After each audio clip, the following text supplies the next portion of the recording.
ባረከ የተመሰገነ ይሁን።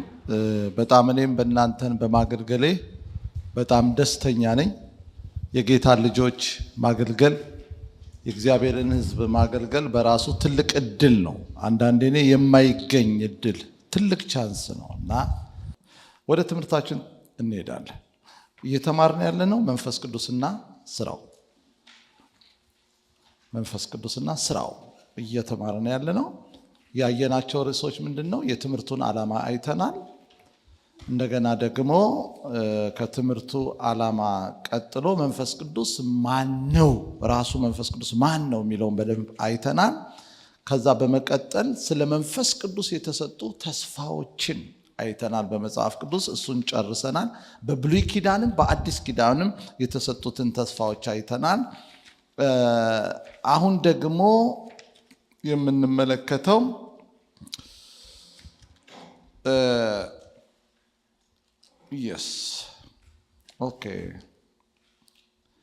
አንድ ነገር ልጨምር መሰለኝ እዚህ ጋር።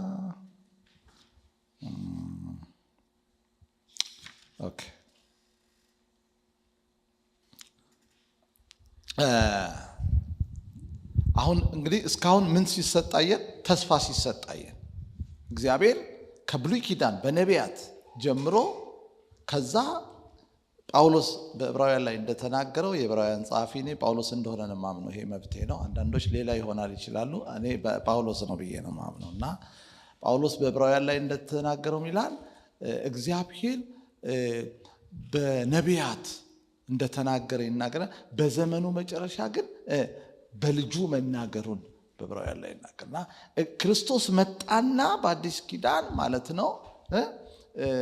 ይሄ የመንፈስ ቅዱስ ተስፋ በጣም ጥቂት ቀን እንደነቀረው ከጥቂት ቀን በኋላ እኮ ነው ያለው በመንፈስ ቅዱስ ትጠመቃላችኋል። እና አሁን ቀጥሎ የምናየው ርዕስ የመንፈስ ቅዱስ ተስፋ ቃል መፈጸም፣ ተስፋው መፈጸሙን እናያለን። የተስፋው ቃል መፈጸም፣ ስለ መንፈስ ቅዱስ የተነገረው የተስፋ ቃል መፈጸም እናያለን። የሐዋርያት ሥራ ምዕራፍ 2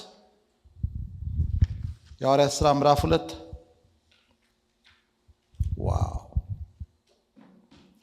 የሐዋርያት ሥራ ሁላችሁም የምታውቁት ክፍል ነው። ይሄ ክፍል የሐዋርያት ሥራ ምዕራፍ 2 ከቁጥር 1 እስከ 4 ላንብበው ጊዜ ለመጠቀምና ቶሎ በደንብ ብዙ እንድንሄድ። በዓለ ሃምሳ የተባለው ቀን በደረሰ ጊዜ ይላል። በዓለ ሃምሳ የተባለው ቀን በደረሰ ጊዜ ሁሉም በአንድ ልብ ሆነው አብረው ሳሉ ይላል። ሁሉም የሚለው ሐዋርያትን የጌታን ደቀ መዛሙርት 120ውን ማለት ነው። እዛ ውስጥ እምዬ ማርያምም አለች ታውቃላችሁ አይደል? እዚህ ምዕራፍ ላይ የጌታ የኢየሱስ እናት ሁሉ ነበረች ይላል። እና የመጀመሪያ ሁሉም በልሳን ተናገሩ ይላል። እዚህ ጋር ማርያም ለመጀመሪያ ጊዜ በልሳን የተናገረችው እዚህ ነው። የሐዋርያት ሥራ ምዕራፍ 2 ላይ የጌታ እናት ማርያም ማለት ነው።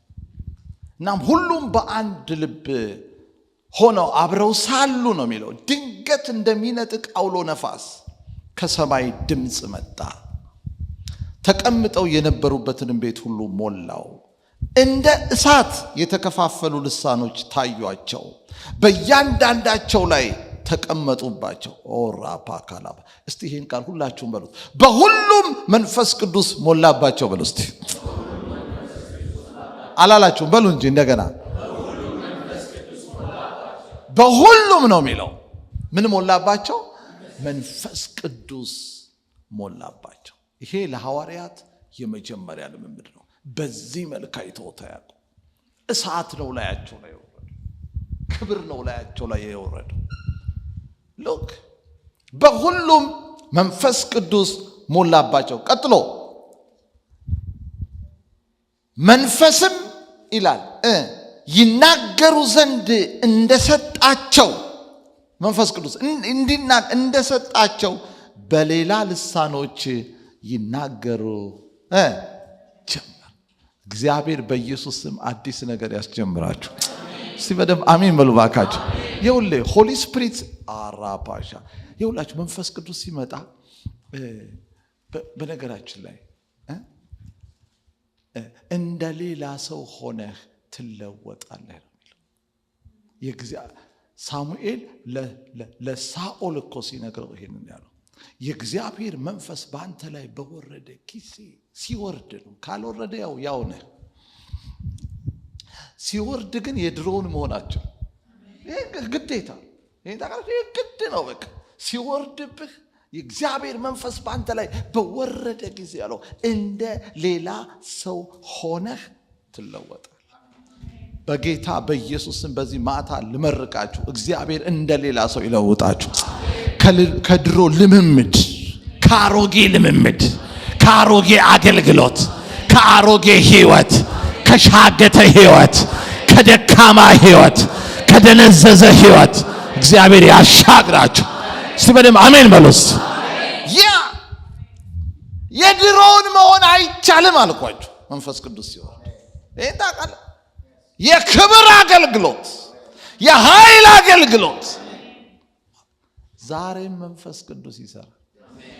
የድሮ አንድ መዝሙር ነበር በጣም ወደው እኔ ገና ወደ ጌታ እንደመጣው ጴንጤዎች መንፈስ ቅዱስ መንፈስ ቅዱስ አንተ እግዚአብሔር ከጥንት የነበር ዛሬም ትሰራለህ ዘላለማዊ ነህ።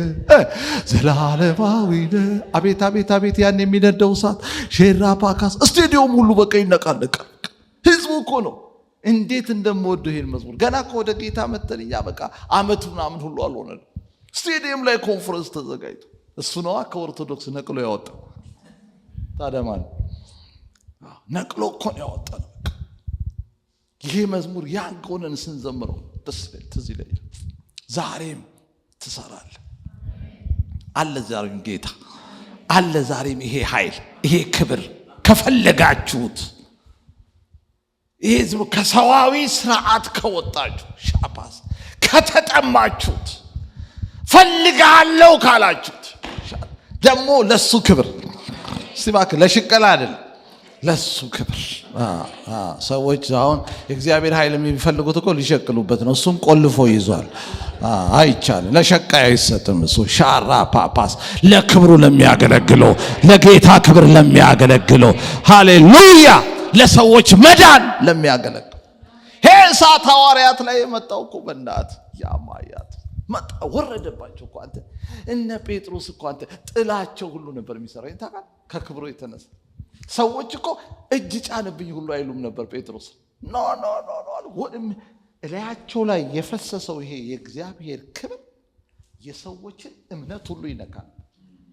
ይህ እኮ ነው እግዚአብሔር ላይ ሲወርድ እኮ እንትኑ ራሱ ሰው ላይ ይጋባ። በአልጋ በወሰካ የሚለው እኮ የአልጋ የጴጥሮስ ጥላው ብቻ እንዲነካው ይፈልጉ ነበር። እጁ እኮ አይደለም። ኖ ጥላህ ራሱ ይሰራል እያሉ እግዚአብሔርም ያን እምነታቸውን እያከበረ በሰው በጴጥሮስ ጥላ ሰው ከአልጋ ይነሳ ነበር። እግዚአብሔር እኮ ሲወርድብህ እጅህ ብቻ አይደለም ጨርቅህ ራሱ ይሰራል። እስቲ በደም አሜን በሉ ባካችሁ። ሲወርድብህ ነው። ካልወረደብህ እንግዲህ ምንም ማድረግ አይቻልም። ምን ይደረግ? ሲወርድብህ ስትፈልገው ይሄን ክብር ሎክ ዝም ብሎ አገልግሎት እኮ በመጮህ የሚመጣ አይደለም። ፈውስ እኮ በመጮህ አይደለም፣ በማለት አይመጣም። ኃይል መግለጥ ነው። መከራዬ ነው እኮ ጅማት እስኪገታተር ብትጮህም እግዚአብሔር አይሰራም። እነ ጳውሎስ አንተ ጨርቃቸውን ሰዎች እየወሰዱ እኮ አጋንንት ያወጡበት ነበር። በቀል ሲምፕሊ ነበር ጴጥሮስ በቃ ሽባው ተነስ ምናምን እጁን ይዞ ብድግ እንደቀላል ነገር ሰውየው ቃት በቃ ቁርጭምጭሚት ምንድነው ሚስጥሩ ሲባል ወንድሜ ወርዷል። አረ ይሄ ክብር ይወርዳድባችሁ። እስቲ በደም አሜን በሉስት። አየ ታክቲክና ቴክኒክ አይደለም የሚሰራው። ጄኒውን የእግዚአብሔር ክብር ሲመጣ ደግሞ እኮ በዚህ ክብር አልነገዱበትም። አየ ደስ የሚለው ዘይት አልሸጡበትም፣ ገዝተው ሳላስገቡበት ይሰማል። የገባሽ አጠፊም እኮ እዚህ ውስጥ አጋንንታዊ ነው። እኔ አልቀበልም ቢከፋ ባይከፋ። የእግዚአብሔር ጸጋ መነገጃ አይደለም። በነፃ የተቀበልከውን ሽባ ሲተረትሩ አልተቀበሉ፣ አጋንንት ሲያወጡ አልተቀበሉ፣ ያን ሁሉ ደዌ ሲፈውሱ አንድ ሳንቲም አልሰሩም፣ ቢዝነስ አልሰሩበት። አልተሰ እግዚአብሔር ጸጋ ቢዝነስ መስሪያ አይደለም። ሰው ነፃ እንዲወጣ የመጀመሪያው ፐርፐዙ በዲያብሎስ ግዛት ውስጥ ያሉትን ነፃ ታወጣ። ያንተ እርካታ ምን እንደሆነ ታውቃለህ? ሰው ሲፈታ ማየት። አንደኛ ሰውየው ነፃ ሲሆን ራሱ ትረካለ። ሁለተኛ እግዚአብሔር በአንተ በመስራቱ በቃ እግዚአብሔር በመስራቱ አይበቃህም? ሌላ ምን ትፈልጋለህ? እግዚአብሔር በአንተ በመስራቱ ራሱ በአንተ አልፎ እግዚአብሔር ሰው በመፈወሱ ነፃ በማውጣቱ በዝማሬ በማጽናናቱ እግዚአብሔር ጸጋ ስለሰጠህ አይበቃህም? አልበቃቸው አላየህ። ስለዚህ ጸጋ ወረደ። እሳት እኮ ነው የወረደባቸው ነው ወንድ በጌታ በኢየሱስ ክርስቶስ። ምድር ተንቀጠቀጠች። ተናግረውት የማያውቁትን ቋንቋ ይኸው አረብኛውን፣ ሶማሊኛውን ምኑን በቃ እነ ጴጥሮስ ታታታታ። ከዛ አይሁዶች ግራ ገባቸው። ቋንቋውን አይሁዶቹ ስለማያውቁት የወይን ጠጅ ሰክረው ምናምን አሉ። ከሌላ ዓለም የመጡ ሰዎች ግን በአጋጣሚ ተሰብስበው ስለነበር እያንዳንዱ ይላል ከሌላ ሀገር የመጣ የራሱን ቋንቋ ይሰማል።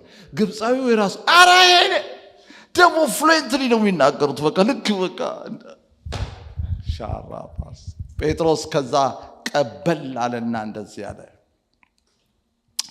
ዋ እናንተ በኢየሩሳሌም የምትኖሩ አለ እኮ እነዚህ ሰዎች ሰክረው አይደለም አሉ። ነገር ግን አለ እግዚአብሔር በኢዩኤል እየጠቀሰው ያንን ያ የተስፋ ቃሉን የተናገረውን ቃል ይፈጽም ዘንድ ነው። የኢዩኤል ትንቢት መፈጸሙን የነገረን ጴጥሮስ ነው። ተስፋው ቃል መፈጸሙን ፖራፓሻ ካላባስ ኢየሱስ ክርስቶስ ከጥቂት ቀን በኋላ በመንፈስ ቅዱስ ትጠመቃላችሁ ያለው ፍጻሜ አገኘ። ፍጻሜ ያገኘ። በቃ የሐዋርያት ሥራ 2 ላይ ነው የጀመረው። ሆሊ ስፒሪት መንፈስ ቅዱስ መውረድ፣ አዲስ ቋንቋ መናገር። ሃሌሉያ! ኢየሱስ ክርስቶስ ጌታ። ስለዚህ የመንፈስ ቅዱስ የተስፋ ቃል ፍጻሜ ያገኘው በሐዋርያት ሥራ ምዕራፍ 2 ላይ ጴጥሮስ ምን ይላል? ስለዚህ ነገር ሲናገር ሐዋርያው ጴጥሮስ በመንፈስ ቅዱስ መውረድና ባዩት ምልክት ለተገረሙ ሰዎች ሲገልጽ ነገሩ በነቢዩ በኢዩኤል ስለ መንፈስ ቅዱስ የተነገረው ትንቢት መፈጸሙን በመግለጽ ነበር። የሐዋርያት ሥራ ምዕራፍ 2 16 አንብቡ፣ ጻፉት። የሐዋርያት ሥራ ምዕራፍ 2 ቁጥር 16 የኢዩኤል ትንቢት ነው የተፈጸመው አለ ጴጥሮስ። ኢዩኤል ትንቢቱን ተናገረው፣ እኛ ግን ትንቢቱ ተፈጸመብናል። ተናጋሪው ላይ እንኳን አልተፈጸመም፣ እኛ ላይ ነው የተፈጸመው ብሎ የሐዋርያት ሥራ ምዕራፍ 2 16ን ብታነቡ ታገኙታላችሁ። ሌላው መንፈስ ቅዱስ የወረደው በአሮጌው ዘመን የመጨረሻ ቀን፣ በአዲሱ ዘመን የመጀመሪያ ቀን። የሐዋርያት ሥራ ምዕራፍ 2 በዓለ 50 የተባለው ቀን በደረሰ ጊዜ ያ የበዓለ 50 ቀን ነው መንፈስ ቅዱስ የወረደው። እና መጨረሻ ላይ ጴጥሮስ ሲናገር ምንድነው ያለው? ይህን ኢየሱስን ይላል። ለሕዝቡ እኮ ነው፣ ለተሰበሰበው ሕዝብ ሲመሰክር ቁጥር 32 ጀምሮ ይህን ኢየሱስን እግዚአብሔር አስነሳው፣ ለዚህም ነገር እኛ ሁላችን ምስክሮች ነን። ስለዚህ በእግዚአብሔር ቀኝ ከፍ ከፍ ብሎና ኢየሱስ በአብ ቀኝ ማለት ነው የመንፈስ ቅዱስን የተስፋ ቃል ከአብ ተቀብሎ ይህን እናንተ አሁን የምታዩትንና የምትሰሙትን አፈሰሰው። እስቲ ባካችሁ አፈሰሰው በሉ። እስቲ እንዴ በሉ፣ ምን ቸገራችሁ? በሏ። ማ ኢየሱስ ይህንን የተስፋ ቃል ሻራፓስ ከአብ ተቀብሎ በአብ ቀኝ ከፍ ከፍ ያለው ኢየሱስ፣ እናንተ ሰቅላችሁ የገደላችሁት ኢየሱስ፣ እግዚአብሔር ከሙታን ያስነሳው ጌታ በአብ ቀኝ ተቀምጦ ይሄን የምታዩትንና የምትሰሙትን አለ። ይሄን ልሳን የምትሰሙትን ይሄን የምታዩትን በቃ ነገር መንፈስ ቅዱስ በጣም እንግዲህ በቃ ለውጧቸዋል። እንቅስቃሴ ሁሉ ነበር ማለት ነው። ከአብ ተቀብሎ አፈሰሰው፣ የተስፋውን ቃል እኛ ላይ እንዲፈጸም አደረገው አለ ጴጥሮስ። ኦኬ አንዳንድ ሰዎች እኔም ገጥሞኛል ብያቸዋለሁ። አንዳንድ ሰዎች የመንፈስ ቅዱስ እንደዚህ ልሳን ይሄ ምናምን እኮ በቃ ያኔ በሐዋርያት ዘመን ነው፣ አሁን አስፈላጊ አይደለም እና አሁን ቤተክርስቲያን ተተክላለች የሚሉ እንደውም ድሮ እኮ ሬቦጎ ስትል መተው አረ ስቶፕ ብሎ የሚያስቆሙ ሰዎች ሁሉ ነበር። ድሮ መንፈስ ቅዱስ በልሳን ስትናገር ተው የሚሉ ሰዎች ነበሩ። መንፈስ ቅዱስን ስቲል የሚቃወሙ ቸርቾች አሉ። ቸርች ተብሎ ስማቸው ቤተክርስቲያን ተብሎ የመንፈስ ቅዱስን እንቅስቃሴ የማይቀበሉ ደግሞ አሉ ስቲል። አሁን ግን የእግዚአብሔር ቃል ምን ይላል አለው። ይኸውላችሁ ወደ ቃሉ ቀጥሎ የምናየው ርዕስ የተስፋው ቃል ቀጣይነት። እሺ አቡ አሜን በልባክ። አይ ፖራፓስ እግዚአብሔር ባጭር የሚቀር ነገር አልሰጠን። የተስፋው ቃል ቀጣይነት ስቲል ሆሊ ስፒሪት አሁንም ከፈለገች ቤተክርስቲያን ከፈለገች ቅዱሳን ከፈለጉት ፓስተሮች ከፈለጉት ቄሶች ከፈለጉት ዛሬም ይሰራል ዛሬ። ቀጥሎ የምናየው ርዕስ የተስፋው ቃል ቀጣይነት። መንፈስ ቅዱስን መሞላት ለሐዋርያትና በእነሱ ዘመን ብቻ ለነበሩ አገልጋዮችና አማኞች የተሰጠ አይደለም። ለነሱ ብቻ የተሰጠ አይደለም። አንዳንድ አገልጋዮችና ቤተክርስቲያናት የመንፈስ ቅዱስን ሙላት ለሐዋርያትና ለዚያ ዘመን ብቻ የተሰጠ በማድረግ የሚያስተምሩና የመንፈስ ቅዱስንም እንቅስቃሴ የማይፈቅዱ አሉ። ስቲል እዚህ ስፒሪት ውስጥ እንዳትገቡ ማለት ነው። መንፈስ ቅዱስ ዛሬም ትሰራለህ ለሚሉት ሃሌሉያ በህይወታቸው እየሰራ ዛሬ አትሰራም ላሉት ደግሞ ስራውን እያሳያቸው ስራውን ቀጥሏል። ዛሬ አትሰራም ላሉት ስራውን ግን ያሳያቸዋል። በእነሱ ህይወት ግን አይሰራም። የለህም ብለውታል፣ አንፈልግህም ብለውታል። ለፈለጉትስ ይሰራል በህይወታቸው። ሎክ መንፈስ ቅዱስ ዛሬም እንደሚሰራ የሚያምኑና መንፈሱን የሚፈልጉ ህይወታቸውና አገልግሎታቸው እየለመለመ ሮፓሽ መንፈስ ቅዱስ አሁን እንደድሮው አይሰራም የሚሉ ሁሉ ነገራቸው እንደደረቀ በግልጽ እየታየ። አትሰራም ካላችሁት አይሰራም፣ አልፈለጋችሁትማ። ሐዋርያው ጴጥሮስ የመንፈስ ቅዱስ የተስፋ ቃል በደም ስሙ ቀጣይነት እንዳለው የገለጸው እንዲህ በማለት ነበር። ጴጥሮስ ቀጣይነት እንዳለው ይሄ ልሳን ይሄ መንፈስ ቅዱስ ሙላት ቀጣይነት እንዳለው ሲገልጽ ንስሐ ግቡ አለ። ኃጢአታችሁ ይሰረይ ዘንድ እያንዳንዳችሁ በኢየሱስ ክርስቶስ ስም ተጠመቁ፣ የመንፈስ ቅዱስንም ስጦታ ትቀበላላችሁ ካለ በኋላ የተስፋው ቃል ለእናንተና ለልጆቻችሁ። እስቲ እባክህ በደም አሜን በል እባክህ። የመንፈስ ቅዱስ የተስፋው ቃል የሚለው እዚህ ጋር ስለ መንፈስ ቅዱስ ያለውን የተስፋው ቃል ለእናንተና ለልጆቻችሁ ጌታ አምላካችንም ወደሱ ለሚጠራቸው አለ በሩቅ ላሉ ሁሉ ነውና። ይሄ ተስፋ ቃል አለ ገና የሚጠሩ አለ ሩቅ ያሉ እኮ የሚለው እሱ ኢየሩሳሌም ሆኖ አፍሪካ ውስጥ አሉ፣ ኤዥያ አሉ፣ ገና ሩቅ የምድር ዳርቻ እነሱ እግዚአብሔር የሚጠራቸው በሙሉ ይሄ ተስፋ ቃል ያገኛቸዋል። እስቲ በደምብ ጩና አሜን በሉት። እስቲ የተስፋው ቃል ይቀጥላል በሉት። የምን የተስፋ ቃል? የመንፈስ ቅዱስ የተስፋ ቃል። አየ ንስሐ ግቡ ኃጢአታችሁ ይሰረይ ዘንድ እያንዳንዳችሁ በኢየሱስ ክርስቶስም ተጠመቁ። ስቴፕ ይሄ ነው። ንስሐ መግባት፣ መጠመቅ፣ ከዛ የመንፈስ ቅዱስን ስጦታ መቀበል። ባይብል ላይ የምታዩት ይሄ ነው።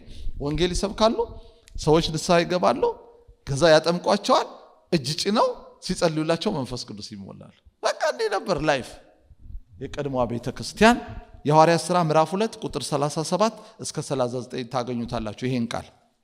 የሐዋርያት ሥራ ምዕራፍ 2 ቁጥር 37 እስከ 39። ሃሌሉያ ራፓሻካ። አሁን እንግዲህ ዋናው ፓርት ላይ ልንመጣ ነው። እስካሁን ምንድነው ያየነው? የትምህርቱን ዓላማ አይተናል። መንፈስ ቅዱስ ማን ነው የሚለውን አይተናል። ስለ መንፈስ ቅዱስ የተሰጡ የተስፋ ቃሎች አይተናል። የተስፋውን ቃል መፈጸም አይተናል። እንደገና ደግሞ የተስፋውን ቃል ቀጣይነት አይተናል። ቤተክርስቲያን ያለ መንፈስ ቅዱስ እንቅስቃሴ የሞተች ነች። በነገራችን ላይ አገልግሎት ዝም ብለህ ስርዓት ፈጽመህ ልትወጣ ትችላለህ። ለውጥ ግን የለም። ይሄን ታውቃለህ? ህይወትህ የሚለወጠው በሆሊ ስፒሪት ብቻ ነው። ለምሳሌ እህቶች ያው ታውቃላችሁ አይደል? ይሄ ዳቦ ትጋግራላችሁ አይደል? እዚህ ማገር ያው ትናንት አምባሻ ምናምን እኮ አይቻለውና አሁን ሊጡን ወስዳችሁ ማለት ነው እዚህ የምትጋግሩበት ነገርየው ላይ ቁጭ አድርጋችሁት በኢየሱስ ስም ብሰል ብትሉት ይሆናል እንዴ? አይበስልም። ትሰኩታላችሁ። ነገርየው እስከ እሳት ጋር ኮኔክት ስታረጉት ታይም አለው። እርግጠኛ ነኝ ይሄን ያህል ደቂቃ ምናምን ትሰጡታላችሁ። በዛ ደቂቃ ያ ሊጥ የሚበላ ሆኖ ይወጣል። በቃ ቴስት ራሱ ያመጣል። ለምን? እሳት ነካው ማለት ነው። እሳት በጣም ዘርፈ ብዙ ጥቅም ነው ያለው። ምግብ ያበስላል። ሆሊ ስፒሪት ሊጥ የሆነው ማንነትን ነው የሚቀየው። ይሄን ታውቃለህ? ያበስልሃል፣ ማቹር ያደርጋል። ለሰው አገልግሎትህ ራሱ ይበላል። ሆሊ ስፒሪት ሲኖር ዝማሬያችሁ፣ ጸሎታችሁ፣ ትምህርታችሁ፣ ስብከታችሁ ቴስት ይኖረዋል። ከሌለስ መንፈስ ቅዱስ ሊጥ ማለት ነው። አንዳንዴ የበሰለ መስሎ ሊጥ ይወጣል። ታውቃላችሁ? ሊጥ ይሆናል።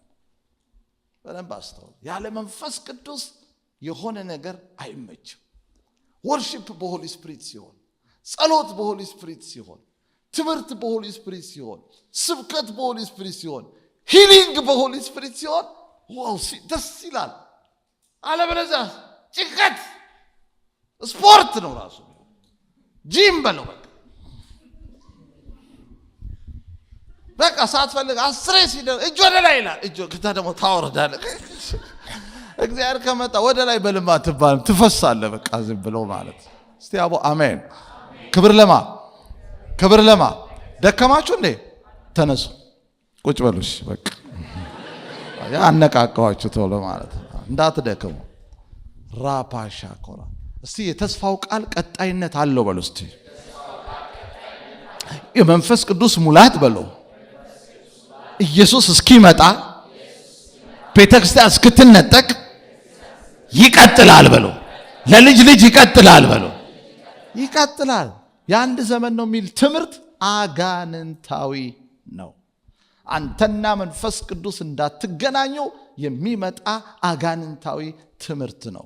ልሳንን የሚቃወም፣ በመንፈስ ቅዱስ መሞላትን የሚቃወም፣ ሂሊንግን የሚቃወም፣ እንደ እግዚአብሔር ቃል የሆነን ነገር በሙሉ የሚቃወም፣ ትንቢትን የሚቃወም ሁሉ አጋንንታዊ ነው። የአጋንንት ዘር ነው እንትኑ ትምህርቱ። አስተውሉ። በቃ ለቅጽበት ቤተክርስቲያን በቃ ዞር ማለት የለባትም። የመንፈስ ቅዱስን እንቅስቃሴ ይደነግጣሉ አንዳንድ የቤተክርስቲያን ሽማግሌ ካለ ሰው ይበል ምንድን ነው እንዴ? በቃ ይውጣለት። ትቀልዳለህ። ይፈራፈ የቤተክርስቲያን እኮ ራሱ እኮ ሙቀት ነው ሰውየው እኮ። አንዳንድ ሰዎች አሉ ቸርች ውስጥ በቃ ዋው ሲሉ ራሱ በቃ ከፍተዋል። አየነው ገባ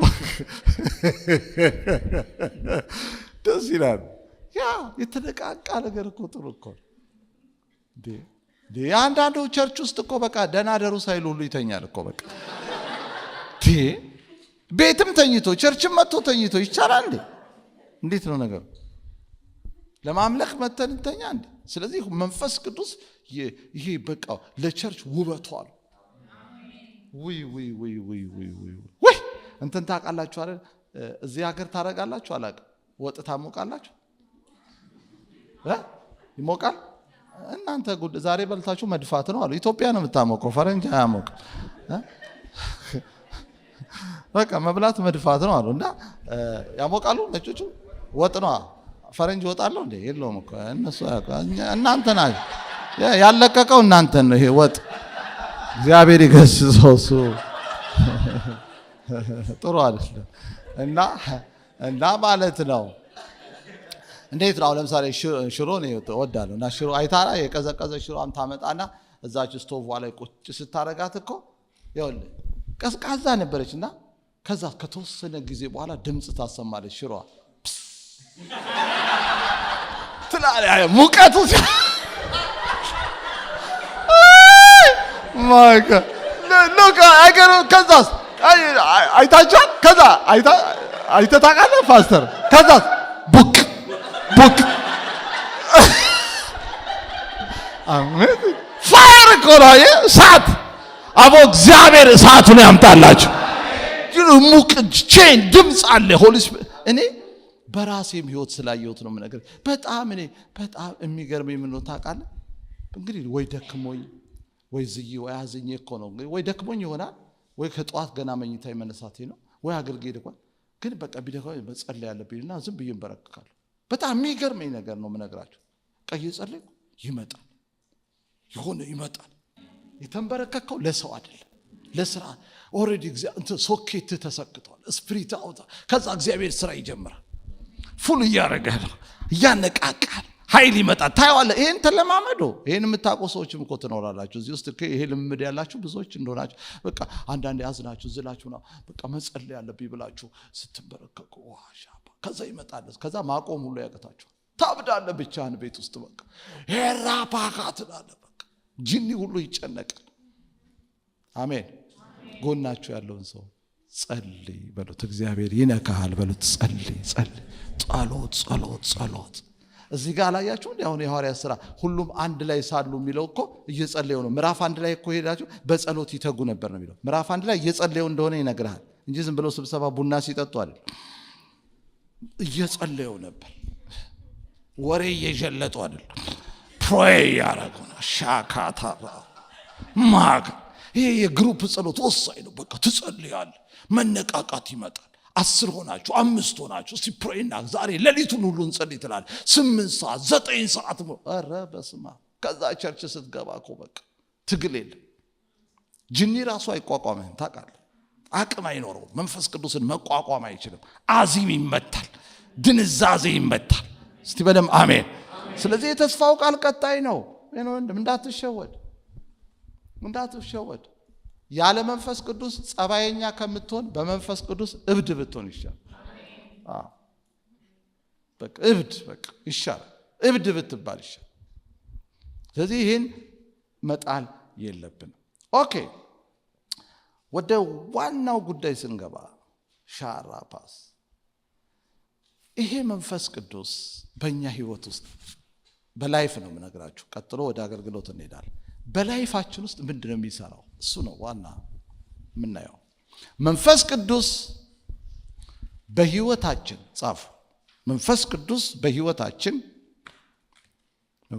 በህይወታችን ወይም በሉ መንፈስ ቅዱስ በህይወታችን ወይም በውስጣዊ ማንነታችን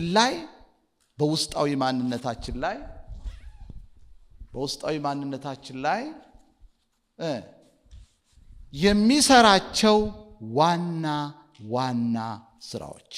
መንፈስ ቅዱስ ስራ አለው በእኛ ህይወት ውስጥ። አሁን እየነገርኳችሁ ያለው ስለ አገልግሎት አይደለም፣ ስለ ላይፍ ነው። አሁን የምናየው ስለ አገልግሎት ነገ እናየዋለን። አሁን ያንተ ህይወት ላይ ያንተ ላይፍ ላይ ወይም ውስጣዊ ማንነትህ ላይ ምንድነው መንፈስ ቅዱስ የሚሰራው? እሱ ነው በጣም ወሳኙ ነገር አሁን የምናየው። የመጀመሪያ መንፈስ ቅዱስ በህይወታችን ዙሪያ የሚሰራቸው ስራዎች ብዙ ቢሆንም ዋና ዋናዎቹን ከዚህ የሚከተሉት ናቸው። አንደኛ መንፈስ ቅዱስ የሚሰራው አንደኛና የመጀመሪያው ገና መንፈስ ቅዱስ በእኛ ህይወት ውስጥ ስራ የሚጀምረው በዚህኛው ነው። ዳግመኛ ልደትን መስጠትና ማለት አዲስ ፍጥረት ዳግመኛ ልደትን መስጠትና የእግዚአብሔር ልጅ ማድረግ ነው የመንፈስ ቅዱስ ስራ። የመንፈስ ቅዱስ ስራ ይሄ ነው። የሚጀምረውም ከዚህ ነው። ቦርን አጌን የሚያደርገን ሆሊ ስፒሪት። ይሄን የታገኛላችሁ ዮሐንስ 3:5-8። እዚህ ላይ ብዙ አልቆይም፣ በደህንነት ትምህርት በብዙ ስለተማራችሁት ይውላችሁ።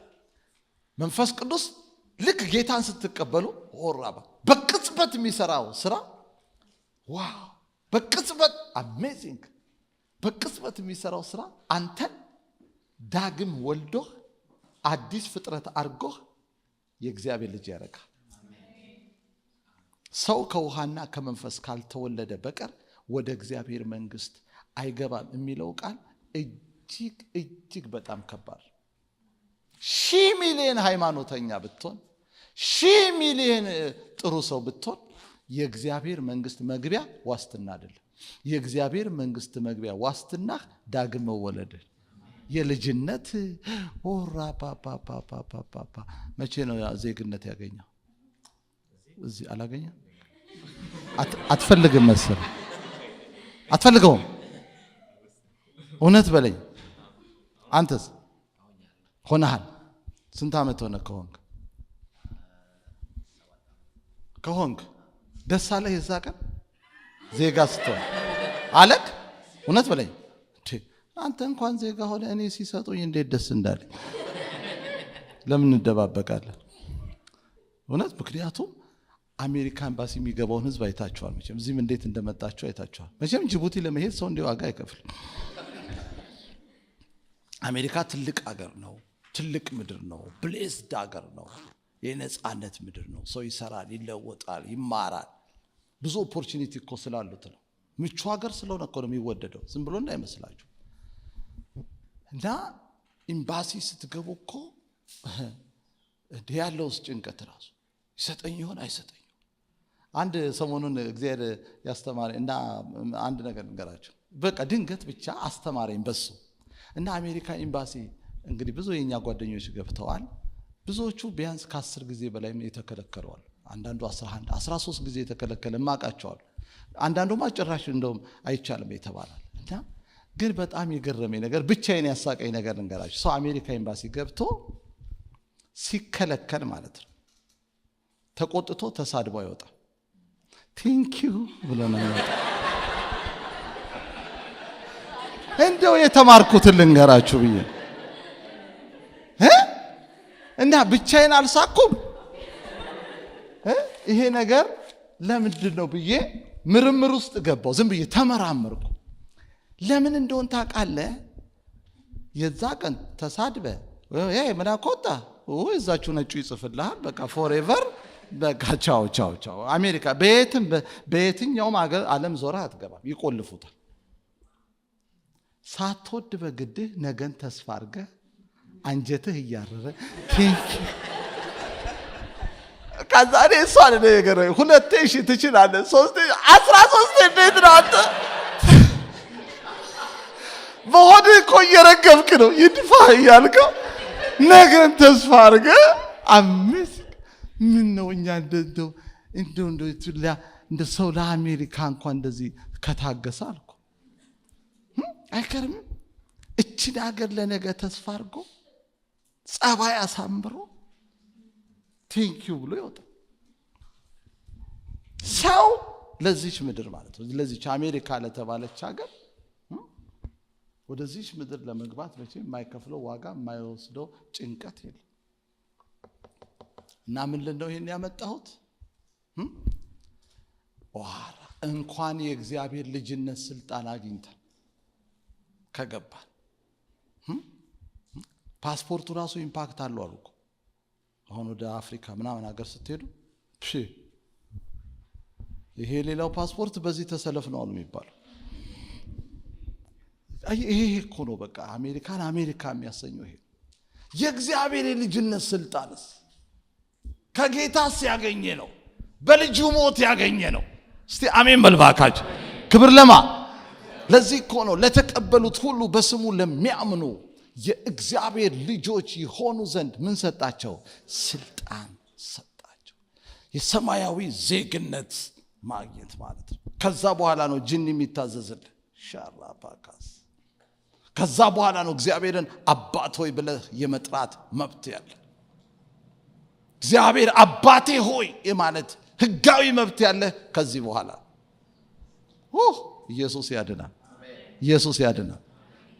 መንፈስ ቅዱስ በዋነኛነት በህይወታችን የሚሰራው የእግዚአብሔር ልጅ ማድረግ ነው።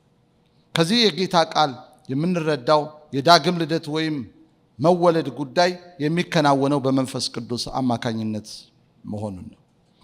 በመንፈስ ቅዱስ ዳግመኛ ተወልዶ አዲስ ፍጥረትና የእግዚአብሔር ልጅ ያልሆነ ሁሉ የእግዚአብሔር መንግስት ፈጽሞ ማየት አይችልም። የክርስትና ህይወት የሚጀምረው ዳግም ከመወለድ ነው።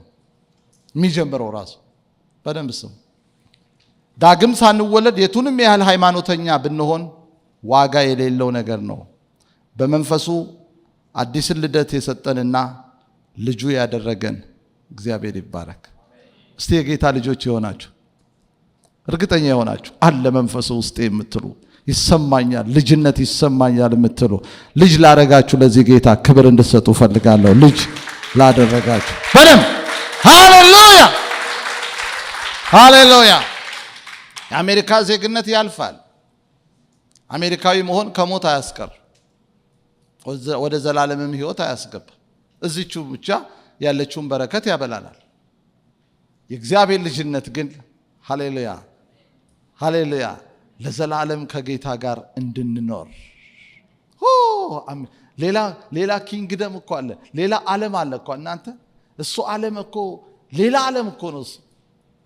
ይሄ ዓለም የአሁኑ ዓለም ይባላል። ይሄ ዓለም ያ ደግሞ የሚመጣው ዓለም፣ የሚመጣ ሌላ ዓለም አለ። ኢየሱስ ገቨር ነው የሚያደርገው። አብ ያለበት እነ ሚካኤል እነ ገብርኤል ምናምን ወርሺፕ የምናደርግበት እንደ መላእክት የምንሆንበት እኮ ነው። አያገቡም አይጋቡም ያለው ጌታ እንደ መላእክት ይሆናሉ ያለው፣ እንደ ኤንጅልስ የምንኖርበት ሌላ ወርልድ። ያ ዓለም ውስጥ የምንገባው በዚህ ልጅነት ነው። ስለ እግዚአብሔር ልጅነት የተሰጡ ሌሎች አሉ። እናንተ እሱን አንብቡት። ቲቶ 3 አንብቡት፣ በጣም ይጠቅማል። ነገር ግን የመድኃኒታችን የእግዚአብሔር ቸርነትና ሰውን መውደዱ በተገለጠ ጊዜ እንደ ምሕረቱ መጠን ለአዲስ ልደት በሚሆነው መታጠብና በመንፈስ ቅዱስ በመታደስ አዳነን ይላል። ቲቶ 3 ከ3 እስከ 7 ጻፉ ቶሎ። ቲቶ 3 ከ3 እስከ 7። ሌላው አንደኛ ዮሐንስ ላይ በጣም ደስ የሚለው ሐዋርያው ዮሐንስ በመልእክቱ ሲናገር የእግዚአብሔር ልጆች መሆናችን መሰረታዊ ምንጩ እግዚአብሔር ለኛ ያለው ፍቅር መሆኑን ይገልጻል። የሚገርም እኮ ነው። አብ እንዴት ያለውን ፍቅር እንደሰጠን እዩ። ለምን የእግዚአብሔር ልጆች ተብለን ልንጠራ። አየ እግዚአብሔር ልጅ ያደረገ ከፍቅሩ ተነስቶ። አየ ልጅ መሆንህ ምንጩ እግዚአብሔር ስለወደደ ነው እንጂ አንተ ጥሩ ስራ ስለሰራህ። ጻፉት። አንደኛ ዮሐንስ 3:1 አንደኛ ዮሐንስ 3:1 ጻፉ። ሌላው ዳግመኛ የተወለዳችሁት ከሚጠፋ ዘር አይደለም በሕያውና ለዘላለም በሚኖር በእግዚአብሔር ቃል ከማይጠፋ ዘር ነው ይላል። አንደኛ ጴጥሮስ 1 ከ23 እስከ 25 አንደኛ ጴጥሮስ 1 ከ23 እስከ 25። ሌላው ዓለምን ማሸነፍ የሚችለው ዳግም የተወለደ ሰው ነው። ዳግመኛ ካልተወለዳችሁ ዓለምን ራሱ ማሸነፍ አይቻልም። አንደኛ ዮሐንስ 5:1 ቶሎ ቶሎ ጻፉ። አንደኛ ዮሐንስ 5:1 ከእግዚአብሔር የተወለደ ሁሉ ኃጢአትን እንዳያደርግ ነገር ግን ከእግዚአብሔር የተወለደው ራሱን እንዲጠብቅ ክፉ እንዳይነካው እናውቃለን። አንደኛ ዮሐንስ 5:18 አንደኛ ዮሐንስ 5:18 በጣም እነዚህ ስለ እግዚአብሔር ልጅነት የተነገሩ ድንቅ ቃሎች ናቸው። እግዚአብሔር አባት ብለን ለመጥራት ድፍረት ያገኘነው በመንፈስ ቅዱስ ዳግም ተወልደን የእግዚአብሔር ልጆች ስለሆንን ነው። ሮሜ 8:15 ጻፉ። ሮሜ 8:15 የእግዚአብሔር ልጆች መሆናችንን የሚመሰክርልን ራሱ በውስጣችን ያለው መንፈስ ቅዱስ ነው። ሮሜ 8:16 ላይ ሮሜ 8:16 ኦኬ ዋው። እስቲ አንድ ጮክ በሉና የእግዚአብሔር ልጅ ነኝ በሉ እስቲ እባካችሁ። ወንድም ይሄን እንደቀላል እንዳታየው። ይሄ አይንህ መንፈሳዊ አይንህ ካልተከፈተ ይሄን ማድነቅ አትችልም። ስጋዊ ከሆንክ ይሄን ማድነቅ አትችልም። ልትደነቅ የሚገባህ እግዚአብሔር በልጁ በኢየሱስ ክርስቶስ ዳግም ልደትን ሰጥቶ የእግዚአብሔር ልጅ በመሆን የዘላለም ሕይወት በማግኘትህ በጣም ልትደነቅ ልትኮራ ይገባሃል። ኦኬ እንግዲህ መንፈስ ቅዱስ ዋው መንፈስ ቅዱስ የሚሰራው አንዱ ዳግም። ሁለተኛ በጣም ወንደርፉል የሆነ ነገር ላሳያችሁ። ሁለተኛ መንፈስ ቅዱስ የሚሰራው ነገር ምን እንደሆነ ታውቃላችሁ? ከልዩ ልዩ ኃጢአት እና የኃጢአት ልምምድ ወይም ባህሪ ነፃ ያወጣል። በቃ ሙሉ በሙሉ ማለት ነው። ራሱ ከኃጢአት ልምምድና ባህሪ ከራሱ ከኃጢአት ሙሉ በሙሉ መንፈስ ቅዱስ ነፃ ያደርጋል። ከኃጢአት የምትታጠቡት ከኃጢአትም የምትድኑት አዲስ ካራክተር የምትለብሱት በመንፈስ ቅዱስ ብቻ። መንፈስ ቅዱስ ህይወትህን ነው የሚቀይረው። ላይፍ ስታይልህን ነው የሚቀይረው። ተሳዳቢ ከሆንክ ያስወግድልሃል፣ ይነቅልልሃል። ያ የስድብ ሶፍትዌሩን በቃ ዲሌት ያደርገዋል። የሚገርም እኮ ነው እባክህ። የሚገርም እኮ ነው። በቃ ትዕግስት የሌለ ሰውዬ ከሆንክ በቃ ሆሊ ስፒሪት በቃ በትዕግስት ስፒሪት ይሞላል። ላይፍ ስታይልህን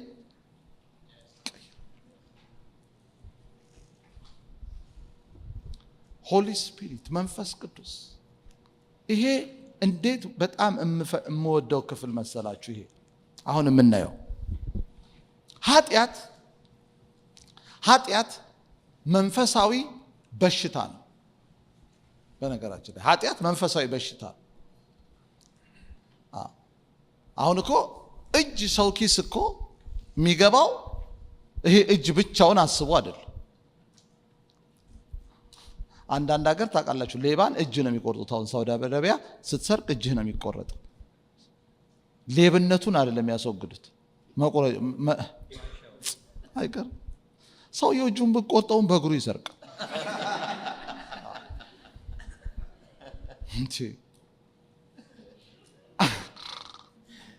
አንድ ነገር ልንገራችሁ።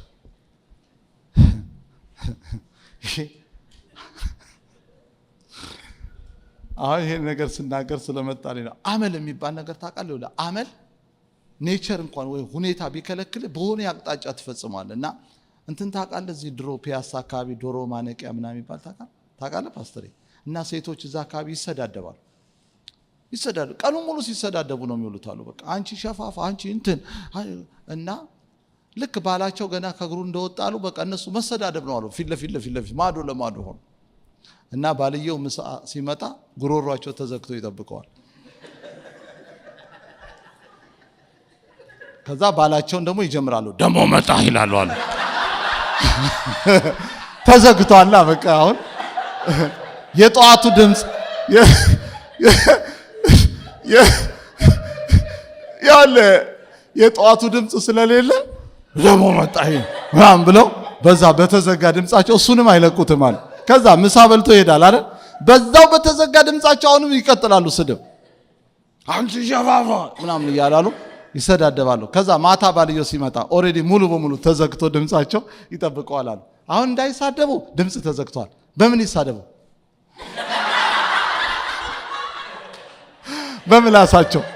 በምላሳቸው ነው እያሉ በቃ ይሳደባሉ። አመል የፈለገ እጅ ቢቆረጥ ጉሮሮ ቢዘጋም አመል ካለ በሳይን ሁሉ ትሳደባለህ፣ በምልክት ትሳደባለህ። ሻፓስ ሲነቅልልህ ቢመቱ አትሳደብም። ሻካያቱ አየህ ተነቅሏላ። ሶፍትዌሩ የለም በቃ ወይኔ አንዳንድ ባል እኮ እንደዛ ይላል እኮ ታይ ይላል። በቃ አታምጪብኝ አለ ማለት ነው። አየህ በቃ ለክፉ ቀን ተቀምጧል የሆነ ቦታ ማለት።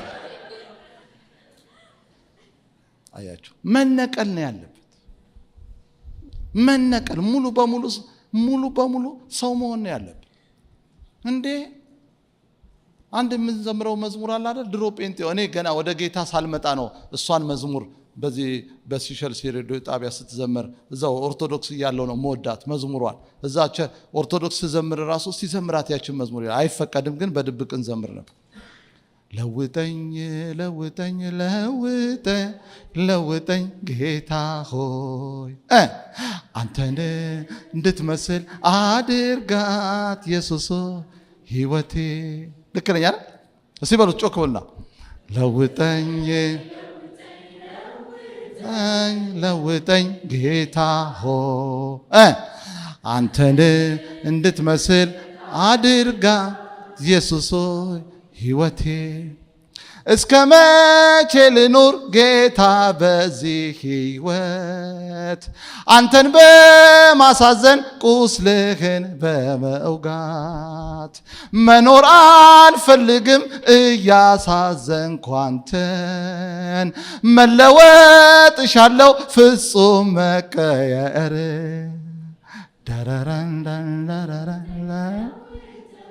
እሱ ነው የሚያስፈልገን። አሁን እሱ ነው የሚያስፈልገን። ለውጠኝ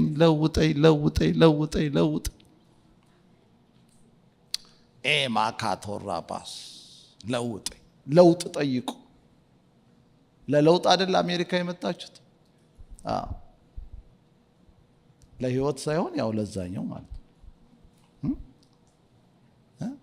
አሜሪካ እኮ ሰው የተሰደደው የመጣው እኮ ላይፍ ኑሮን ለመለወጥ ደግሞ ሌላ ህይወት ኑሮ አለ የውስጥ። አሜሪካ ብትሄድ የት ብትሄድ የማይለቅ ችጋሩስ እዚህ ሊለቅህ ይችላል። ጠማማ አስተሳሰብ እንደ እግዚአብሔር ቃል ያልሆነ ህይወት ግን የትም ነው ተከትሎ መሄድ። እሱን የሚቀይርልህ ግን ኢየሱስ ነው። እና ከኃጢአት ልምምዶች ከርኩሰት የሚያድነው የእግዚአብሔር ልጅ ኢየሱስ መንፈስ ቅዱስ ነው። ዳዊት ምን አለ? ከበደሌ ፈጽሞ እጠበኝ፣ ሎክ ከኃጢአቴ አንጻኝ። መዝሙር 50 ቁጥር 2 ላይ እጠበኝ። ትናንትና ሕዝቅኤል ላይ ያሳይቻችኋለሁ። በሂሶጵ እርጨኝ እነጻማለሁ አለና እጠበኝ፣ ከበረዶ ይልቅ ምን ሆናለሁ? ነጭ ሆናለሁ። ዳዊት በኃጢአት በወደቀ ጊዜ፣ በኃጢአት በተበላሸ በረከሰ ጊዜ ይሄንን ያለው መዝሙር 50 ቁጥር 7 ላይ አቤቱ ንጹሕ ልብን ፍጠርልኝ፣ የቀናው መንፈስ በውስጥ ያድስ። መዝሙር 50 ቁጥር 10። መዝሙር 50ን በሙሉ አንብቦ። ትናንት ደግሞ የተስፋ ቃል ላይ ሲሰጣችሁ ሕዝቅኤል 36 ከቁጥር 25 እስከ 27 ላይ ባለው ምንድነው ያልነው? ጥሩ ውሃ ረጭባችኋለሁ። ሆሊ ስፒሪት ነው። ወደ አዲስ ኪዳን ቶሎ ልምጣ ብዬ ነው። ዋው! መንፈስ ቅዱስ እንዴት ከልዩ ልዩ የኃጢአት ልምምዶች እና እርኩሰት ኃጢአት እንደሚያነጻ በጣም መወደውን ክፍል ላሳያችሁ። አንደኛ ቆሮንቶስ ምዕራፍ 6 ቶሎ የሚያወጣልኝ ሰው አንደኛ ቆሮንቶስ ምዕራፍ 6 ከቁጥር 9 እስከ 11። አንደኛ ቆሮንቶስ ምዕራፍ 6 ከቁጥር 9 እስከ 11። ማን ነው ከእህቶች የሚያነብልኝ? ጎበዝ ሰው በደንብ ያላነበበ እስካሁን አውጣሽ። ያላነበበ እሺ። ከወንድሞች ያወጣ ሰው የለም? እሺ። ማን ነው ስም? ሶሪ ፍስሐ። ፍስሐ ማለት ምን ማለት ነው ታውቃለህ? ደስታ። ተፈስሐ ማለት በግዕዝ ደስ ተሰኘ ማለት። እሺ ፍስሐ። አንደኛ ቆሮንቶስ ምዕራፍ 6 ቁጥር 9 ጮክ ብላ ወይስ አመፀኞች የእግዚአብሔርን መንግስት እንዳይወርሱ አታውቁምን? አትሳቱ። ሴሰኞች ቢሆኑ ወይም ጣዖትን የሚያመልኩ ወይም አመንዝሮች ወይም ቀላጮች ትክክል። ከወንድ ጋር ዝሙት የሚሰሩ ወይም ሌቦች ወይም ገንዘብን የሚመኙ ወይም ሰካሮች ወይም ተሳዳቢዎች ወይም ነጣቂዎች የእግዚአብሔርን መንግስት አይወርሱም። ከእናንተ አንዳንዶቹ እንደዚህ ነበራችሁ። እንደነዚህ ነገር ግን በጌታ በኢየሱስ ክርስቶስ ስም በአምላካችንም መንፈስ ታጥባችኋል፣ ተቀድሳችኋል፣ ጸድቃችኋል። አጨብጭቡ እስቲ ለዚህ ቃል። ለዚህ ቃል በጣም ኦራ ፓካራ ፓካላባስ። አያችሁ ሐዋርያው ጳውሎስ ለቆሮንቶስ ክርስቲያኖች ምንድነው የሚላቸው? እነሱ እንግዲህ ከጣዖት አምልኮ የመጡ ሰዎች ናቸው። የቆሮንቶስ ክርስቲያኖች ጣዖት አምላኪ ነበሩ፣ ግብረ ሰዶማውያን ነበሩ፣ ሌዝቢያንስ ነበራችሁ ነው እንጂ አሁን አይደለም። ነበሩ። አንደኛ በጣዖት አምልኮ ውስጥ ስለነበሩ ይሄ መንፈስ አጥቅቷቸዋል። እና ምንድነው የሚላቸው ጳውሎስ ቁጥር 9 ላይ አመፀኞች የእግዚአብሔርን መንግስት እንደማይወርሱ አታውቁም ወይ? አመፅ ምንድነው ነው? አመፅ እግዚአብሔርን አለመታዘዝና ከእግዚአብሔር ቃል በተቃራኒ የመኖር ህይወት ነው አመፅ የሚባለው። ቀጥሎ አትሳቱ አለ። ሴሰኞች ቢሆኑ ወይም ጣዖትን የሚያመልኩ ወይም አመንዝሮች ወይም ቀላጮች። እችን የሚመልስልኝ ማን ነው? ቀላጭ ማለት ምን ማለት ነው? እስቲ የሚመልስ ቀላጭ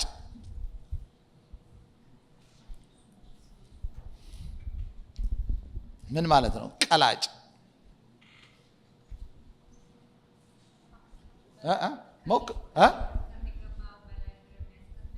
እሱ ቀራጭ ነው። አይዞሽ ጎበዝ፣ ሙከራሽ እንዴ ጎበዝ። እሱ ቀራጭ ነው። ቀላጮች። እሺ የሚቀልጥ ትክክለኛ በቃ ትርጉሟን እንደሱ እንድታወሩ ስለፈለግኩ ነው። ቀላጭ ማን ነው ስምሽ? ሰምሃል። ኦኬ ሰምሃል። ኦኬ ልትሞክሪ ነው? እሺ እዚህ አካባቢ አለ እጅ ያወጣ ቀላጭ ምንድን ነው? እሺ አቢዩዝ የሚያደርግ አይደለም። ዋት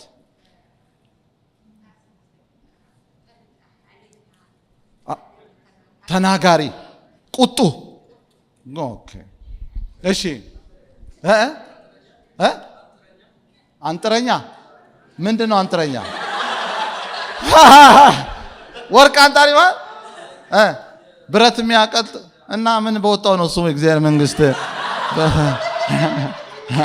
እጂ ብረት ባቀለጠ ደግሞ እሺ ውሸታም አይደለም። ይኸውላችሁ ቀላጭ ማለት ወደኔ ኖ ፕሮብሌም ትንሽ ያው ቃሉም ከባድ ነው። ቀላጭ ማለት እንደ ሴት ወንድ ሆኖ እንደ ሴት ከወንድ ዘር የሚቀበል ማለት ነው።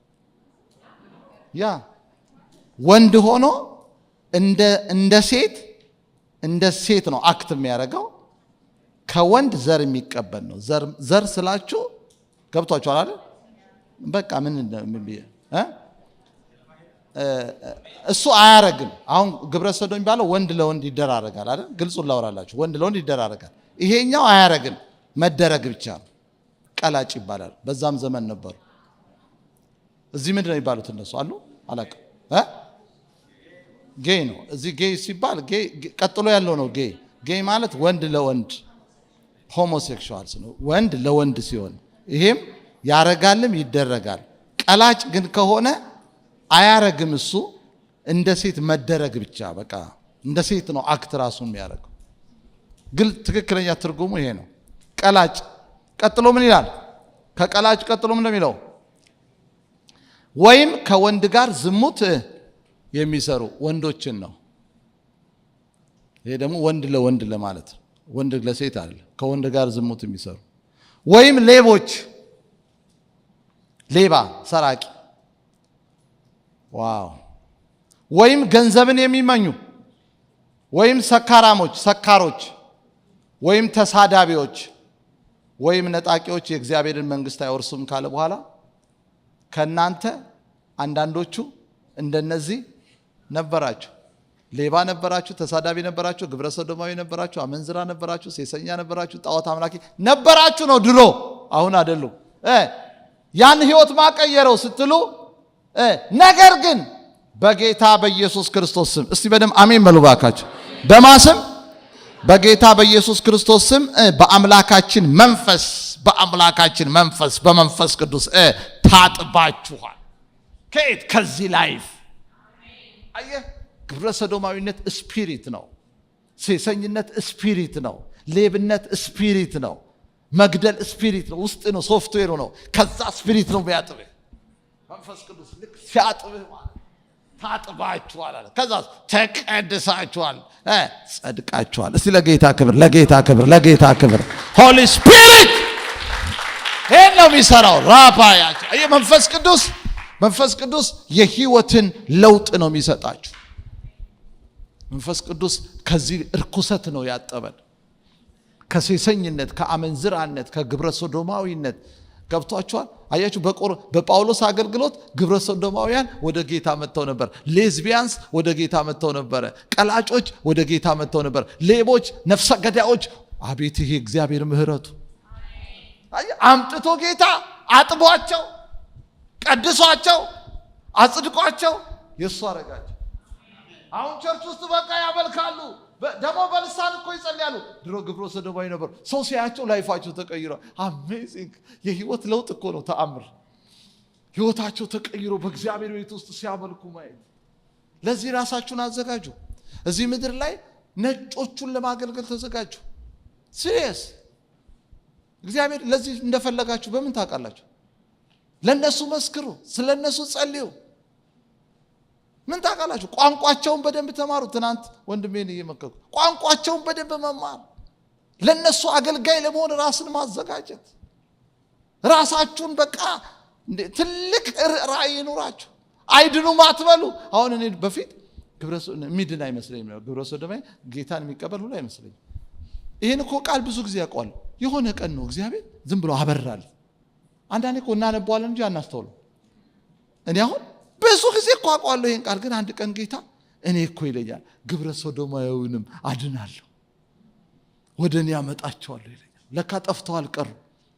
አንድ ቀን ይመጣሉ። አንድ ቀን ጌታ ተች ያደርጋቸዋል። እስቲ በደም አሜን፣ እስቲ በደም አሜን። እስቲ አንዴ ጮክ በሉና የወንጌል ኃይል በሉ እስቲ ባካችሁ። እንደገና ይሄ ነው የወንጌል ኃይል። አያችሁ የወንጌል ኃይል ግብረ ሰዶማዊውን ሁሉ ወደ ጌታ ያመጣል። ይህ ምን አይነት ፓወር ነው! አንተነ ጳውሎስ ላይ የነበረው ኃይል ግብረ ሰዶማዊ፣ ሌዝቢያንስ፣ ሌባ፣ ነፍሰ ገዳይ፣ ጣዖት አምላኪ እጁን እያነሳ ከዛ ይጠመቃል፣ ከዛ በልሳን ይናገራሉ። ራፓቃይ አሜዚንግ በእናትህ ወንጌል ወንጌል ወንጌል ወንጌል ይሄ ነው ጉልበቱ። ከኃጢአት ከሌብነት የሚያጥበን እሱ ነው። ሰው ያረገን እሱ ነው። እስቲ እዚህ ጉባኤ ውስጥ ጌታ ሰው ያረገው ሰው እግዚአብሔር ከብዙ ክፉ ነገር ያጠባችሁ ለዚህ ጌታ ቆመን ክብር እናመጣለን። ሃሌሉያ። ነገ እንቀጥላለን።